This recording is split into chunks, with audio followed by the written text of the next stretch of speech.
Bonjour à tous. En plus, c'est vert, c'est nickel, tout est en train d'être capté, c'est génial.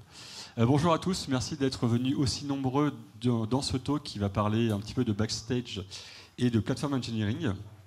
Donc je me présente rapidement. Je m'appelle Laurent Grangeau, je suis Solutions Architect chez Google aujourd'hui. Je suis aussi organisateur de pas mal de meet-ups sur Paris, les meet-ups Kubernetes, Serverless, Docker. J'étais un ancien MVP Azure.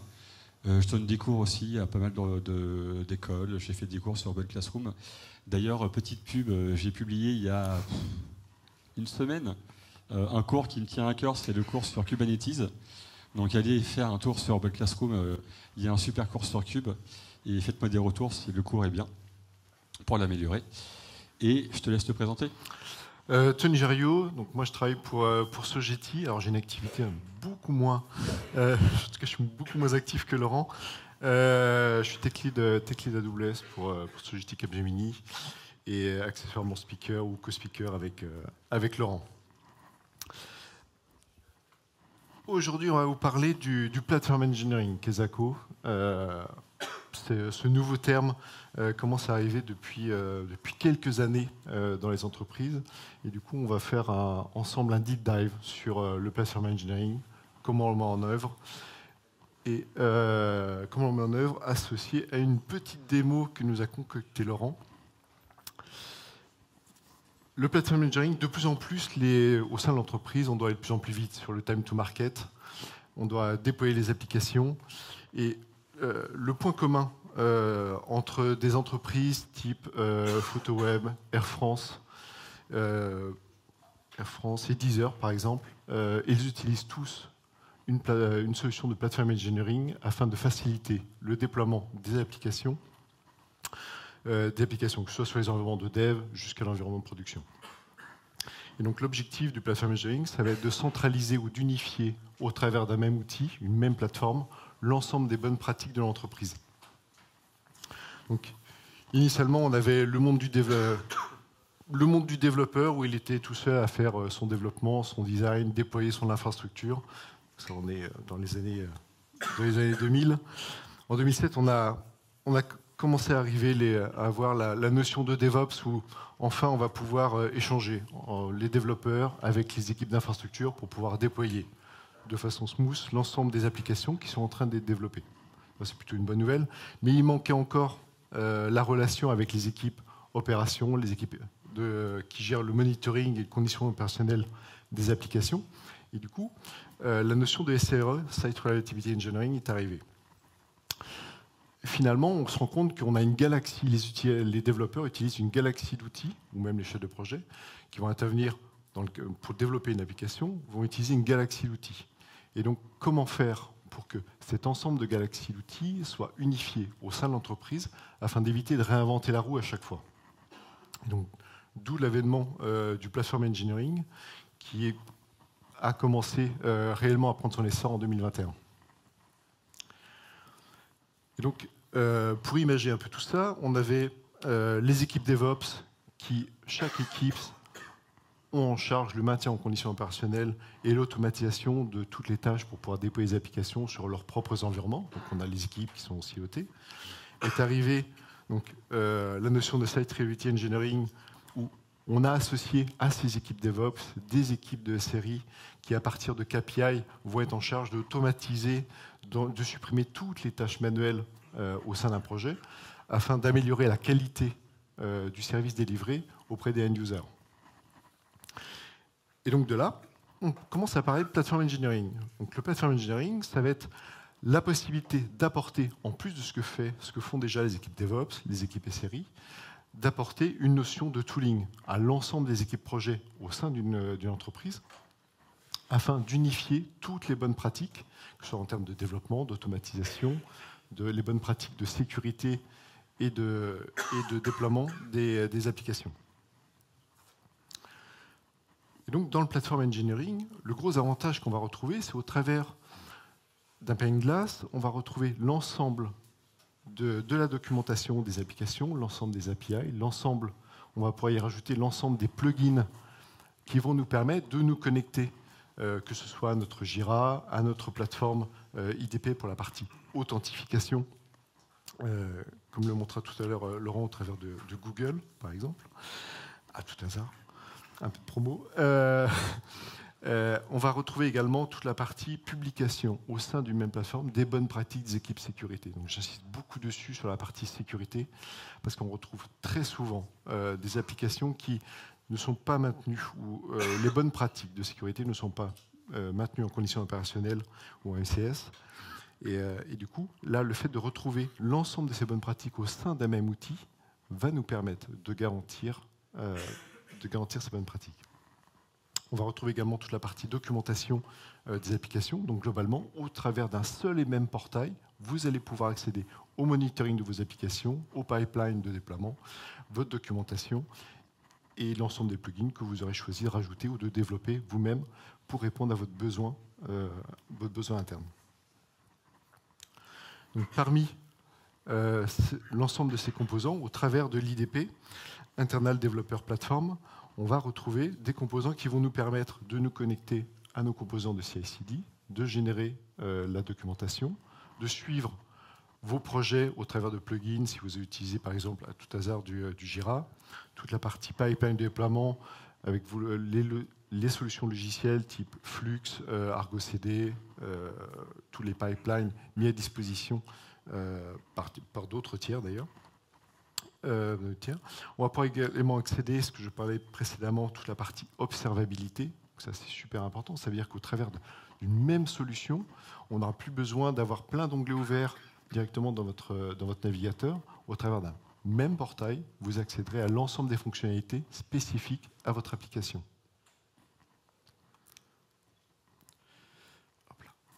Et donc, comment ça fonctionne si on fait un peu de deep dive sur la partie IDP?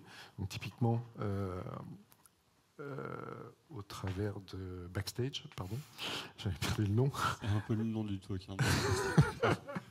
J'ai tellement parlé de Platform Engineering que là, j'avais perdu le nom. Donc, on va retrouver donc, sur un premier accès, on va accéder à la documentation, toute la partie user interface pour maîtriser toute votre partie repository, gestion de votre code, gestion de vos pipelines, tous les calls d'API que vous aurez configurés au travers de plateforme. Et à partir de ces accès, parce que les équipes de Platform Engineering auront configuré les YAML qui vont bien pour vous présenter l'ensemble des plugins pour vous permettre de faciliter votre quotidien, vous allez accéder à l'ensemble des fonctionnalités qu'on aura pu voir précédemment. Le Platform Engineering, on va retrouver Backstage, qui va être la suite de la démonstration que Laurent va réaliser tout à l'heure. On retrouve énormément de solutions aujourd'hui qui sont en maturité, encore en maturité, parce que ça reste quand même tout nouveau. Ça reste à parfaire pour certaines solutions. Malgré tout, ça sert d'accélérateur. En tout cas, les entreprises, sans aucun doute, ont un très très bon retour d'expérience quant à l'accélération et l'unification du développement au travers d'une plateforme telle que Backstage. Alors typiquement, sur ce slide-là, on parle beaucoup de Backstage depuis tout à l'heure et d'IDP. On fera une petite démo juste après. Mais vous voyez ici, en bas à gauche, on a Upbound, qui est le créateur de Crossplane, qui n'a rien à voir avec l'IDP, et donc qui est le déploiement, le pilotage de Service Cloud à partir de Kubernetes. Donc vous voyez que le Platform Engineering, ça ne s'arrête pas uniquement qu'à l'IDP, mais c'est vraiment, ça englobe complètement l'infrastructure, les métriques, la métrologie, comme disait Tony, la CI/CD. Il n'y a pas que les IDP. Ok. Et donc quand est-ce qu'on va utiliser le Platform Engineering? On va l'utiliser à partir du moment où on arrive sur des tailles de projet significatives, où on a un problème de communication entre les équipes, où on se rend compte qu'on a une latence sur le déploiement des applications, ce qui se passe plus ou moins bien. Les KPI des applications sont pénalisés parce que lorsqu'on réalise des déploiements de nouvelles features, les KPI peuvent se retrouver pénalisés. Et également lorsqu'on a une grosse dette technique à couvrir, parce qu'on a énormément d'applications, potentiellement toutes les bonnes pratiques de CI/CD, de sécurité ou de gestion de documentation ne sont pas couvertes. Et du coup, le fait de mettre en place une plateforme d'engineering va nous permettre d'unifier toutes les bonnes pratiques au sein concentrés au sein d'un IDP. Donc on va être en mesure, une fois mis en place cette plateforme engineering, via du Backstage par exemple, on va pouvoir mesurer le taux de satisfaction, que ce soit des utilisateurs qui utilisent l'application, la qualité de service délivrée au travers d'indicateurs type DORA ou du NPS, le Net Promoter Score pour la partie satisfaction des utilisateurs. Le retour d'expérience chez certains de nos clients montre, en tout cas démontre, les bienfaits de la mise en œuvre d'une plateforme engineering. Donc, le plateforme engineering, comme dit précédemment, va nous permettre d'améliorer la gestion des risques, d'accélérer le time to market et d'apporter toutes les bonnes pratiques de l'entreprise unifiées au sein des mêmes outils. Au sein de cet outil, on va y apporter donc différentes capabilities, que ce soit tous les plugins, les providers, les partenaires avec lesquels on travaille, on va pouvoir les apporter au sein de cette plateforme unifiée. Donc, parmi les features que nous montrera Laurent juste après, donc on va retrouver toute la partie donc, gestion de code, versionning de vos déploiements, de gestion de vos bases de données, toute la partie observabilité. Donc, le gros avantage, c'est le fait, vraiment j'insiste sur le fait qu'on puisse unifier au travers d'une même plateforme l'ensemble de vos outils que vous utilisez au quotidien pour réaliser vos développements. Et ce, en appliquant toutes les bonnes pratiques de l'entreprise et propager à l'ensemble des équipes qui interviennent sur vos différents projets. À toi, Joey. Alors, donc, comme vous voyez, moi j'ai un micro main et je vais faire plein de démos, alors que Tony a un micro. Je suis bien vu. Ouais. Ou alors tu me tiens le micro, tu fais le. Il te fait la main. Ouais. Donc, je vais vous parler un petit peu de Backstage, du projet et pourquoi on a voulu présenter ça. Donc, Backstage, c'est un IDP, donc un Internet Developer Platform, qui permet justement, comme disait Tony depuis tout à l'heure, d'unifier un petit peu la vue de tous vos outils à droite à gauche. Moi, ça m'est déjà arrivé dans les entreprises de dire, bon bah voilà, si tu veux accéder à la CI/CD, tu as tel onglet, donc telle URL. Ah mais si tu veux accéder aux bases de données, c'est telle autre URL. Ah et puis aussi la sécurité avec Ping ou autre chose, c'est une autre URL. Ah si tu veux de la doc, aller un petit peu dans Jira, un petit peu dans Confluence, un petit peu dans un share Windows, etc. Donc c'est un peu le bordel. Du coup, Backstage a été créé en 2021 par Spotify. Je ne sais pas si vous connaissez Spotify, une petite start-up. Et c'est à la base fait par des développeurs, donc c'est un projet qui est basé sur du Node. D'accord ? Moi, je ne suis pas développeur Node, donc au début, c'est un petit peu compliqué à comprendre, mais après, ça marche très très bien. Et en gros, le but du jeu, effectivement, c'était d'unifier un petit peu tous ces outils-là dans une seule et même page. Donc c'est là où je vais partir sur la démo, et c'est là où les galères vont commencer pour moi, parce que je suis avec un micro main. Donc, je vais zoomer aussi. On va faire comme si vous n'avez rien vu. Vous aviez rien vu, pardon. On va zoomer. Pourquoi je suis connecté ? C'est pas grave, je tape. Hein ? Tu veux que je tape ? Non, c'est pas ça. Tu me fais de la peine, là. Attends. Allez, vas-y. Je sais plus comment on fait. Non, c'est comme ça. Oui, c'est ça. Non, mais c'est bon. Donc, Backstage. Donc imaginez, voilà, j'ai mon URL. Donc là, c'est sur ma propre URL. Et j'arrive sur la page de garde de Backstage. Et la première chose à faire, évidemment, c'est de se loguer. Travaillant chez Google, le provider étant Google, évidemment, il faut que je mette mon login mot de passe. Et ça va être la galère. Parce que on recommence.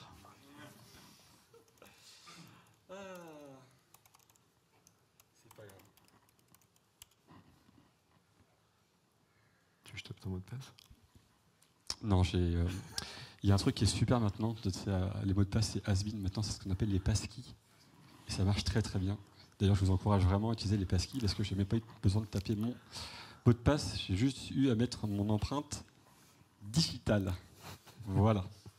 Donc, on est connecté sur Backstage et vous voyez qu'on a une première vue d'ensemble de tous les composants. Alors, ce qu'on appelle composants, c'est un petit peu toutes les applications. Donc là, j'ai une application exemple qui est le déploiement de Backstage en lui-même. Et vous voyez, là, vous voyez peut-être pas très bien avec les plantes, mais en gros, ce qui se passe, c'est que dans cette page, là, j'ai installé quelques plugins. Je vous montrerai tout à l'heure les plugins. J'ai donc l'overview de toute l'application, l'onglet CI/CD, les dépendances et la documentation. D'accord. Si on regarde les dépendances, on peut voir très bien les dépendances de mon application. Donc là, typiquement, il n'y a pas de dépendance, donc du coup, je ne peux pas vous montrer, mais j'en ai une autre application que je pourrais vous montrer tout à l'heure. Et ici, la documentation aussi n'a pas été intégrée par Backstage parce qu'on ne lui a pas dit où se trouve la documentation. Alors maintenant, vous allez me dire, c'est sympa Laurent, c'est cool, tu m'as parlé de doc, tu m'as parlé de relations, donc là, vous pouvez voir aussi que mon déploiement de Backstage ici est... Enfin, c'est moi le propriétaire, et ça fait partie du core component de Backstage. D'accord ? Si je clique sur le petit repo GitHub, je suis connecté, c'est public, c'est cool, j'ai directement accès au code source de l'application. Donc vous voyez qu'avec une seule page web, je clique sur le lien GitHub et j'ai accès directement au code source, donc du coup je peux commencer à travailler. Et justement, dans ce repo GitHub, donc ça c'est vraiment le repo de déploiement de l'application, de l'instance Backstage que j'ai ici, on va retrouver pas mal de choses, dont un YAML qui s'appelle le catalogue info, et Backstage se base sur ce catalogue-là pour vraiment créer absolument toutes les différentes relations, les CI/CD, le déploiement, la doc, etc. C'est un peu basé sur le même principe que Kubernetes, donc tout est YAML, et on va créer ce qu'on appelle des kinds, défini par Backstage, et chaque kind va pouvoir typiquement être interprété par Backstage. Typiquement, si on regarde ici le déploiement, j'ai mon système en premier en haut, qui est le déploiement de Backstage. Je retrouve mon URL vers GitHub ici, donc vous voyez que chaque système peut avoir sa propre URL, et donc on retrouve son code source. C'est le propriétaire, c'est moi, et en dessous, j'ai le composant, et donc c'est l'application en elle-même, et dedans j'ai des annotations. Et vous voyez ici que j'ai plusieurs annotations, typiquement le Cloud Build Project Log, Cloud Build Trigger Name et Cloud Build Location, qui me permettent de connecter la partie CI/CD ici, sur lequel je vais me loguer. Alors je ne suis pas sûr que ça fonctionne, je pense que ça fonctionne qu'en dev, on va peut-être essayer. On croise les doigts, peut-être, alors peut-être, oui, ça fonctionne. Donc ici vous avez la partie CI/CD, et là Backstage est en train de requêter directement mon GCP, mon Cloud Build, basé sur les informations qu'il retrouve ici, donc ligne 19 à 21. Et en gros, dans la page, je retrouve toutes mes builds que j'ai eues. Donc la dernière build ici, qui a été créée le 7 octobre, vous voyez qu'elle était succide, et la deuxième a été failed. Donc on peut voir d'un simple coup d'œil, typiquement, où sont mes builds.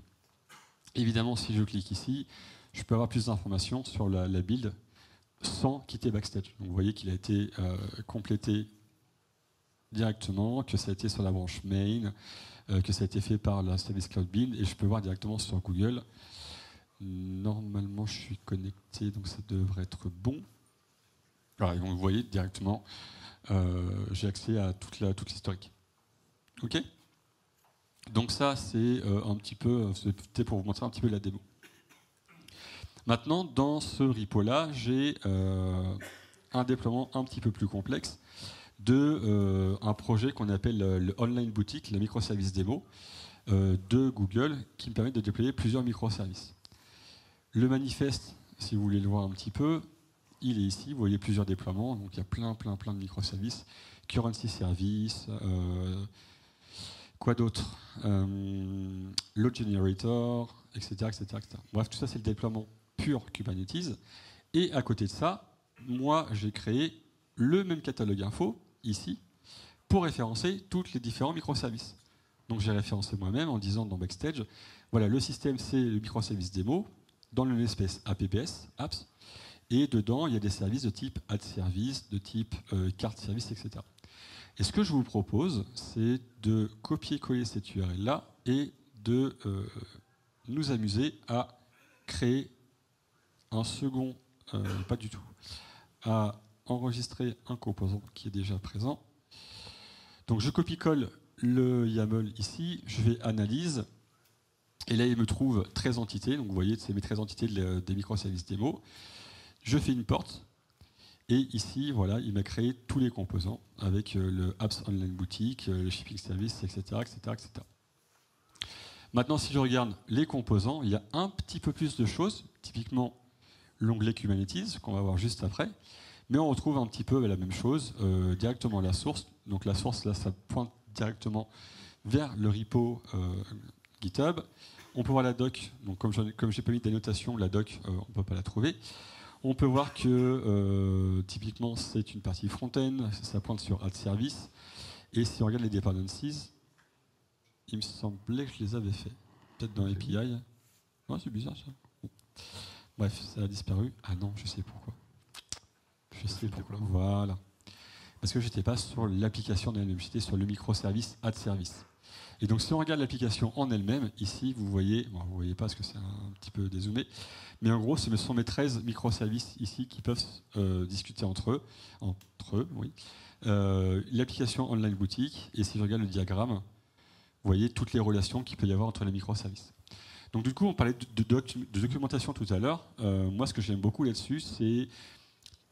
On va pas se mentir, hein, je ne sais pas qui est développeur dans la salle, mais les développeurs n'aiment pas écrire de la doc. Venez à 17h à un deuxième talk aussi avec ma co-speakeuse, on en parlera sur la documentation. Donc, tout ça pour dire quoi? Tout ça pour dire qu'avec ce genre de système-là, avec Backstage, on peut avoir ce qu'on appelle de la living documentation. Comme on traite la documentation, les diagrammes, les architectures, quoi que ce soit, comme du code, et comme les développeurs aiment faire des git push et des pull requests, on peut très bien mettre à jour de la documentation sans avoir à aller dans un, je sais pas français, mais dans un document Word, dans un PDF, sans un Jira, quoi que ce soit. Voilà. Donc, maintenant, si on reprend un petit peu mon aide service, je vous ai dit, il y a un petit bouton Kubernetes, et normalement, puisque je suis connecté, ça ne marche pas. Parce que pourquoi ? Parce que permission denied, et ben écoute, si je passe sur l'autre, celui où je suis authentifié, est-ce que ça fonctionnerait, tu crois, Tony ? Localhost. Localhost, je ne pense pas. Je vais essayer comme ça. Online boutique, add service, Kubernetes, et non, toujours pas. J'ai un service d'idée. Ok, c'est pas grave. Hein ? Sur ton instance. Non, c'est juste que j'ai pas les bonnes. J'ai un access token scope insufficient. J'ai pas donné les bons droits. Je pense que j'ai pas donné les droits sur mon cluster cube. Bref, c'est pas grave. En gros, ce qui se passe, c'est que dans l'onglet Kubernetes, vous pouvez avoir la vision de mon add service, le nombre de pods qui sont déployés. Donc là, vous auriez vu un petit carré vert avec le nombre de pods.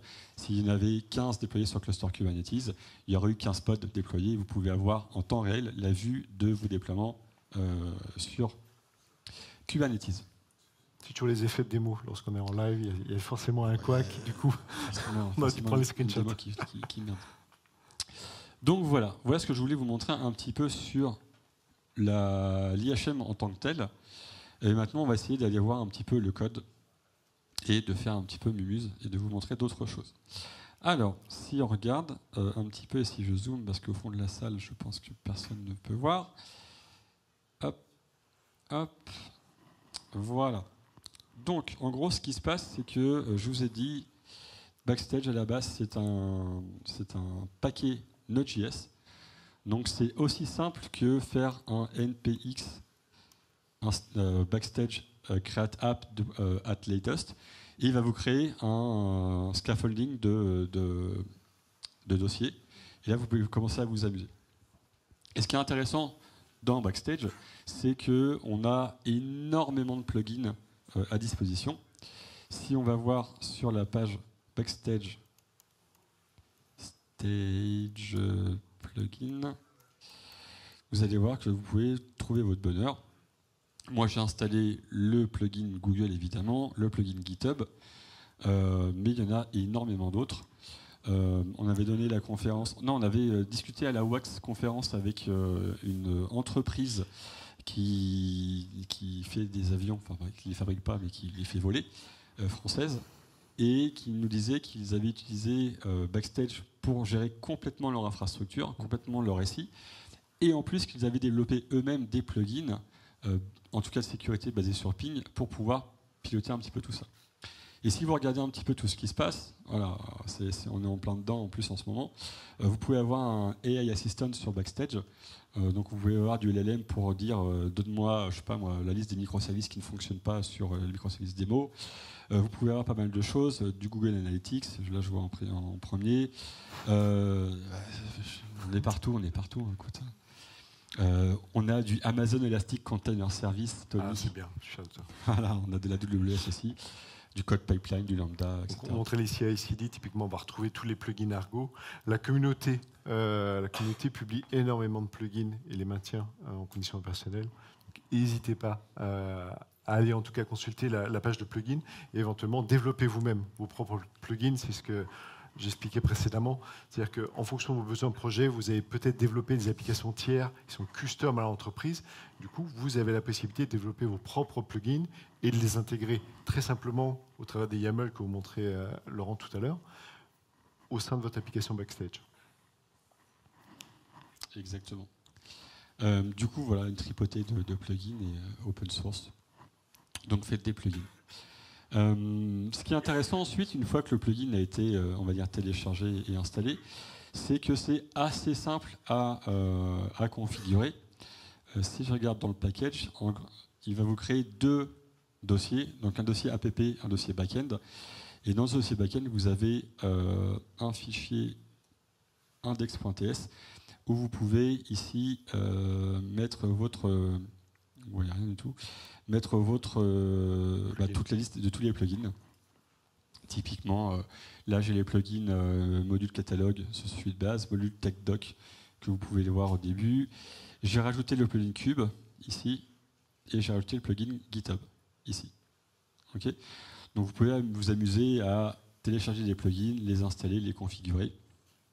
Et donc du coup, là vous pouvez customiser votre propre Backstage. Ce qui est intéressant aussi, c'est que c'est du code. Donc évidemment, pour déployer ça sur Kubernetes, moi je l'ai déployé sur GKE, il faut créer une image Docker, donc il faut quand même être un peu développeur dans l'âme pour installer Backstage. Mais vous pouvez très bien faire ça assez facilement avec un Dockerfile et quelques CI/CD. Quoi vous dire d'autre? La partie template. Un petit template, exactement. Je voulais vous montrer aussi donc la partie front-end. C'est du React, si je ne m'abuse. Et en gros, une fois que vous avez configuré votre back-end, donc vous avez mis en place des plugins et des API, vous pouvez configurer aussi votre front-end pour ajouter les petits onglets, vous voyez, Kubernetes, Doc, etc. compagnie. Typiquement, sur la partie route, je ne sais plus où j'ai mis ça. Component. Alors, comme le disait Laurent, effectivement, pour configurer Backstage, il faut être un poil développeur dans l'âme. Oui. Ça a pris beaucoup de temps, en tout cas un petit peu de temps, pour initier. Pour initier, en tout cas, permettre de lancer Backstage, parce qu'on voit qu'il y a énormément de fichiers de YAML à configurer et un peu de React à faire. Il y a pas mal de front et de back aussi. Typiquement, si je reprends le back qui était ici, donc vous voyez que j'ai ajouté le plugin Kubernetes, d'accord, ce qui me permet d'avoir un / Kubernetes quelque part en termes d'API, mais évidemment, il faut pouvoir le requêter et l'afficher. C'est pour ça que de la page entity, donc entitypage.tsx, donc qui est la page où vous pouvez voir toutes vos entités, j'ai rajouté une route qui pointe sur l'API Kubernetes et automatiquement, Backstage va faire le lien entre le front-end et le back-end. D'accord ? Et enfin, pour configurer tout ça, puisque ce n'est pas automagique malheureusement, vous devez mettre en place pas mal de choses et Backstage est basé sur un fichier appconfig.yaml qui est présent ici. Et c'est là par exemple où j'ai configuré mon URL donc de mon instance Backstage, le port sur lequel j'écoute, la base de données Postgres avec tous les users, hosts, etc., les providers, le catalogue, etc., etc., etc. Donc vous pouvez vraiment vous amuser à configurer Backstage directement avec ce YAML là, et c'est là par exemple où j'ai dit Mon cluster cube, il est situé chez moi, donc c'est un type GKE, donc il y a des types Kubernetes et des types AKS, EKS évidemment. Mon project c'est LGU Demo et c'est en Europe West 1C. D'accord ? Donc là vous pouvez vous amuser à configurer tout ça. Petit disclaimer, alors je n'ai pas été regardé depuis peut-être 2-3 mois, mais à l'époque, Backstage était en train de transitionner entre le backend V1 et le backend V2. Donc la doc n'était pas très à jour. Et c'est un peu le gros reproche qu'on peut faire à Backstage, c'est que quand vous essayez de regarder un petit peu de documentation ou quand vous essayez de comprendre comment ça fonctionne, comme ils étaient en pleine phase de migration, il y avait des choses qui ne marchaient plus en V2 qui marchaient en V1. Donc c'était un petit peu compliqué. Mais je pense que maintenant, ils ont fait des progrès. Donc voilà sur l'installation de Backstage. Alors ce qui est intéressant aussi avec Backstage, si je reprends mon private browsing, moi à la base, je me suis dit, Platform Engineering, Internet Developer Portal, ça va être cool, je vais avoir un portail, je vais cliquer sur un bouton, ça va me déployer mon application, ça va me déployer une application sample, je vais pouvoir la configurer, et pas du tout. Voilà, pas du tout, et on s'est rendu compte que c'était plutôt Backstage qui allait récupérer les informations à droite à gauche de tous les systèmes, et non pas l'inverse. Par contre, ce qui est intéressant, c'est que, imaginez, vous êtes un DSI d'une dizaine, vingtaine, trentaine, cinquantaine d'applications, avec des dizaines de développeurs, et vous voulez avoir un petit peu la même structure de vision de vos applications, ou le même type de déploiement des applications. Typiquement, je sais pas, moi je prends un use case, ça va être le repo de code source, c'est GitHub, la CI/CD, c'est GitHub Actions, par exemple, la doc, c'est Confluence ou quoi que ce soit. Typiquement, vous pouvez faire ça avec ce qu'on appelle des templates. Et si on regarde un petit peu du templating, ici j'ai créé un template de Go, d'accord ? Donc on va voir juste après ce que contient ce template-là. Et on peut très bien choisir ce template Go-là, lui donner un petit nom, go-boilerplate, plate, hop, un go template, on s'en fiche. Et ici, on va pouvoir s'amuser à lui dire que c'est GitHub et le repository, c'est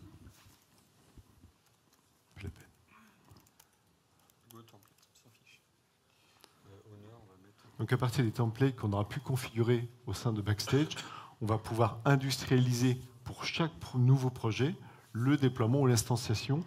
L'instanciation d'un repository, d'un compte pour la partie monitoring, initier pourquoi pas un nouveau cluster GKE ou Kubernetes ou du moins. Donc l'objectif, et toute la partie CI/CD, éventuellement IAC. Donc l'idée, c'est qu'à partir de ce template, on puisse tout automatiser sur la création pour un nouveau projet, un starter kit, pour que les développeurs ne perdent plus de temps pour initier l'ensemble des outils sur lesquels ils vont devoir se connecter pour faire fonctionner l'application. C'est un véritable accélérateur. Moyennant qu'on ait passé le temps à bien configurer les templates. Voilà, exactement. Il y a des templates qui existent sur la communauté. Moi, j'en ai créé un en Go. Si je crée ce create, normalement, sans l'effet démo, donc là, il est en train de me requêter mon GitHub directement, me créer mon repo. Et si je clique sur repository, normalement, je vais avoir le lien vers... Alors attendez, bougez pas, parce que je ne suis pas connecté sur GitHub. Parce qu'il... T'es tu. Attends. Voilà, normalement c'est bon. Et donc vous voyez que ici mon repo a été créé, donc je vous montre pas, on est en now. J'avais préconfiguré un GitHub Actions, donc là il est en train de builder mon application directement. Il m'a créé mon scaffolding d'application, donc j'ai mon app, j'ai mon go mode, j'ai mon mail.go, mon hello world, ok, go run go, mon readme, etc. compagnie. Mon repo.github avec mon GitHub Action dedans, le manifeste, le workflow, mon Dockerfile. Et donc vous voyez que quand on veut créer un nouveau projet, en Node.js, en React, en Go, ou ce que vous voulez, vous pouvez avoir, comme disait Tony, l'industrialisation de vos applications, de vos nouvelles applications. Il va configurer aussi mon catalogue info. Donc vous voyez que Go Boilerplate, etc. compagnie, mon Project Slug, mon Action Workflows. Et si je reviens sur mon template et que je fais Open in Catalog, vous voyez que je retrouve exactement la même vision. Ma CI/CD qui n'est pas noté, mes API, mes dependencies, ma documentation et mon cluster cube. Là, j'ai pas d'annotation, donc il ne va rien m'afficher. Moi, en tout cas, je trouve ça super intéressant. Pourquoi ? Parce que généralement, on a tendance, chaque équipe à avoir sa propre méthode de création de repo. Il y en a qui vont dire aller sur github.com, d'autres sur GitLab, d'autres en interne. Certains vont dire Confluence, d'autres vont dire aller sur Jira, etc. Là, on a vraiment une manière unifiée pour pouvoir justement avoir une structure de projet dans toute la DSI. Alors, au-delà de la structure projet, on va voir également, comme on l'a vu là, c'est qu'on va pouvoir standardiser, standardiser l'ensemble des bonnes pratiques, encore une fois, de l'entreprise. C'est-à-dire que dans la pipeline CI/CD, on va intégrer automatiquement les tests unitaires, les tests de sécurité. Tout est intégré automatiquement. Donc ça, c'est un véritable accélérateur. C'est-à-dire que n'importe quel projet de l'entreprise va forcément utiliser en standard l'ensemble des bonnes pratiques des équipes sécurité qui ont été agrégées via les plateformes ingénieurs. Alors là, vous allez me dire, Laurent, c'est cool, c'est un nouveau projet. Une fois que le nouveau projet a été créé, typiquement, chaque équipe maintenant est indépendante et peut faire ce qu'elle veut. C'est vrai. Je reviens là sur la discussion qu'on avait eue cet été avec ces fameux avionneurs français. Eux ont développé des plugins donc, directement dans leur backstage pour pouvoir aller pinguer chaque repo de chaque application déployée par cet avionneur-là. Le principe étant de dire, à chaque fois qu'il y a une nouvelle révision du template, parce qu'on a rajouté typiquement, je ne sais pas moi, une nouvelle chose de sécurité ou une nouvelle façon de faire du GitHub Action ou quoi que ce soit, Backstage va aller pinguer chaque repo, va voir la version du template qui a été déployée et va alerter la personne en disant attention, une nouvelle version du template a été mise à jour, veuillez mettre à jour par rapport aux nouvelles best practices. Donc il va le faire une fois la première semaine, 2 fois la deuxième semaine, puis pour la troisième semaine, on va avoir un petit bouton escalader à N+1, puis après au bout d'un mois et demi, c'est escalader au N+2. Le principe étant vraiment d'unifier complètement toutes les best practices, que ce soit de sécurité, de développement, de test unitaire ou quoi que ce soit, de toute la DSI pour que ça soit beaucoup plus cohérent et performant. Je vais juste regarder dans ma cheat sheet si je vous ai bien tout dit ce que je voulais vous montrer. Écoutez, oui, je vais vous montrer. Tu voulais dire quelque chose ? La gestion des groupes et users, peut-être ? La gestion des groupes, l'authentification, exactement. Quel est celui où je suis connecté ? C'est pas celui-là, c'est celui-là. Donc dans Backstage, typiquement, ce qui se passe, c'est que vous voyez que moi, je suis le owner, vu que je suis connecté avec mon nom, de pas mal de choses.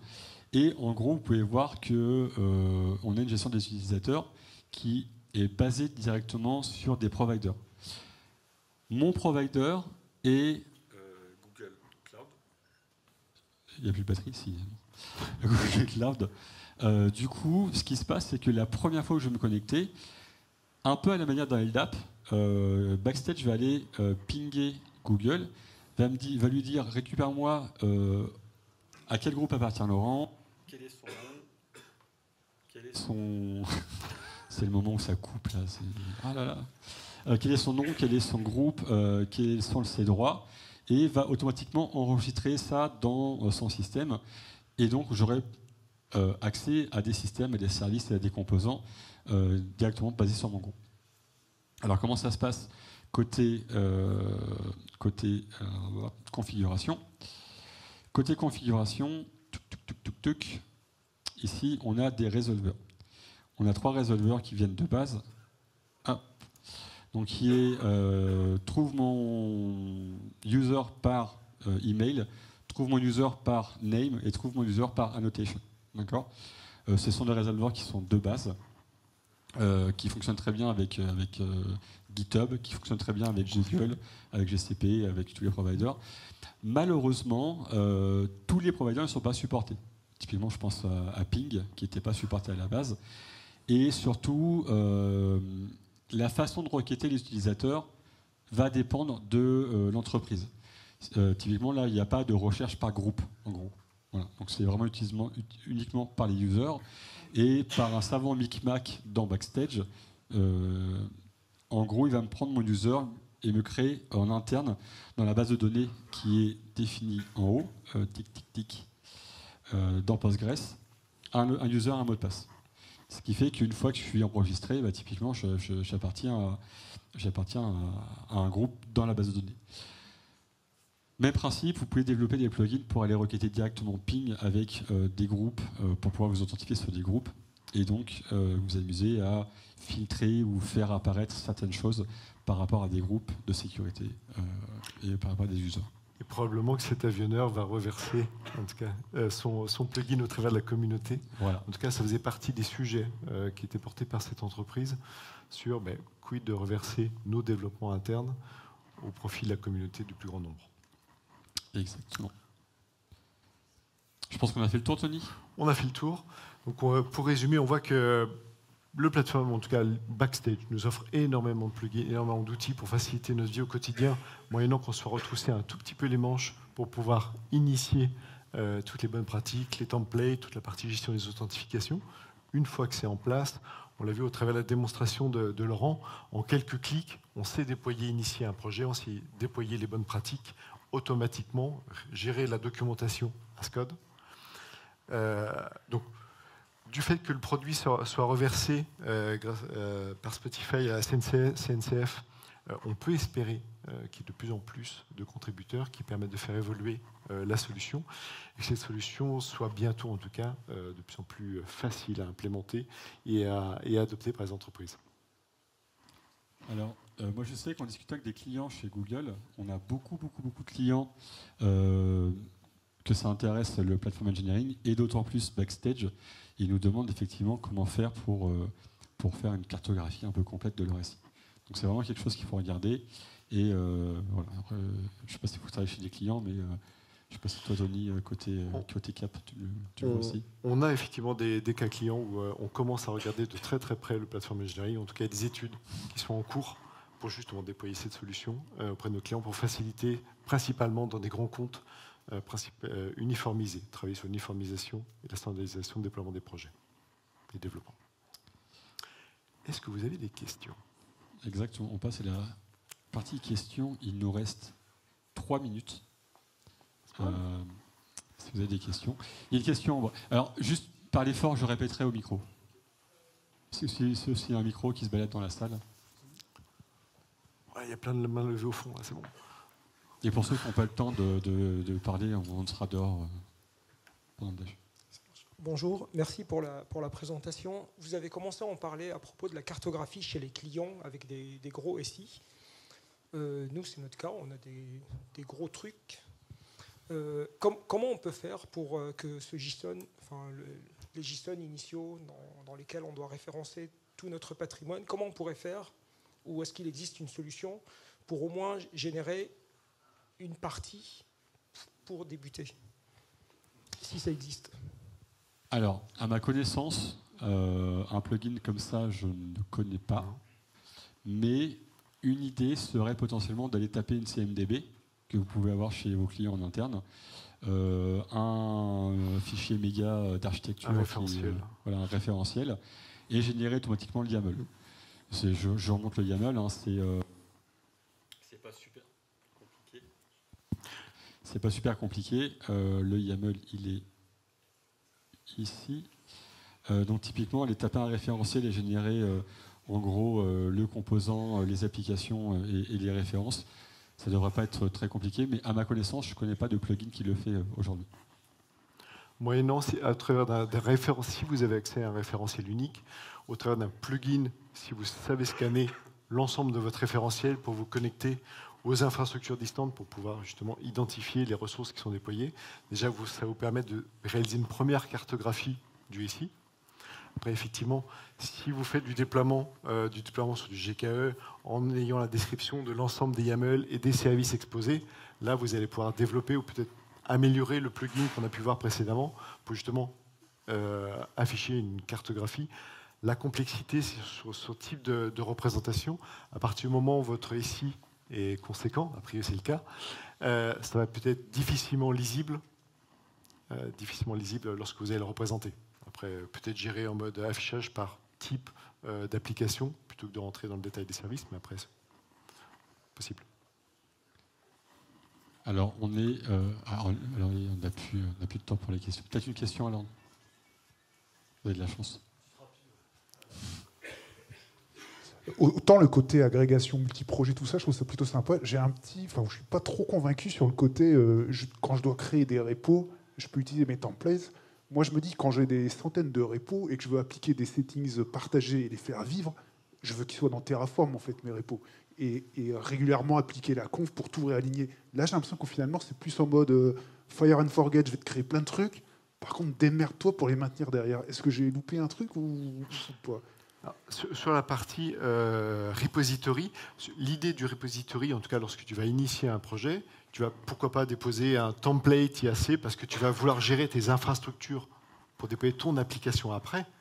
Mais par contre, ça va te permettre en simple clic juste d'initier ton repo, pourquoi pas ton IAC à l'intérieur de ce repo, un template de modèle parce qu'on veut faire un développement en Go, en Node.js ou autre. Du coup, c'est vraiment initier le projet, tous tes accès sur ton Confluence, ton Jira, pourquoi pas un Datadog, c'est un peu de monitoring.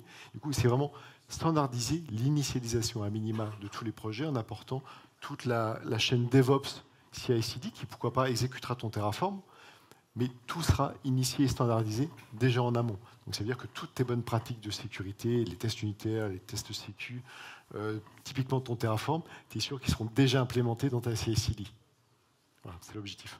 Okay, merci. On est at time. Dernière chose.